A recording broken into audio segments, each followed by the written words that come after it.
Hello மக்களே, துபாயில் fish market போயிருந்தோம் ஃபிஷ் வாங்குறதுக்காக. ஸோ உங்களுக்கும் அதை வந்து காமிக்கலாம் அப்படின்னு தான் இந்த வீடியோ எடுத்தேன். அண்ட் ரமதான் டைமில் எவ்வளோ க்ரௌட் வெயிட் பண்ணுறாங்கங்க. லிட்ரலி அந்த ஒரு அவங்களுக்கு ஒரு பிரேக் டைம் இருக்கும். ஸோ அந்த பிரேக் டைம் முடிச்சுட்டு வரதுக்கு வெயிட் பண்ணணும் வெளியில், அந்த மாதிரி இருந்தது. அண்ட் உள்ளே போனது வந்து live fish, live crab, live lobster, அந்த மாதிரி நிறைய ஆப்ஷன்ஸ் இருந்துச்சு. ஆனால் நம்ம வந்து அதெல்லாம் வாங்க போகிறது கிடையாது. எப்பவும் போல் ப்ரான்ஸும் பின்ன வந்து கொஞ்சம் சால்மன் ஃபிஷ் தான் வாங்க போகிறோம்.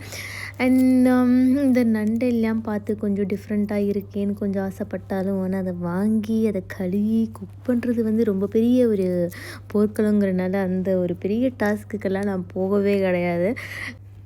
அண்ட் நாங்கள் டைகர் ப்ரான்ஸ் வாங்கியிருந்தோம். அதோட ரெசிபி கூடிய சீக்கிரம் ஷார்ட்ஸில் வருது. So stay tuned. And then வந்து நீங்கள் யூஏஇலெல்லாம் வந்து ஃபிஷ் க்ளீனிங் பண்ணுற ஏரியா எப்படி இருக்கும்னு பாருங்களேன். நம்ம இந்தியா மாதிரி கிடையாது, அவங்களுக்கு தனி ஸ்பேஸ் கைஸ் அண்ட் செமையாக இருக்கும்.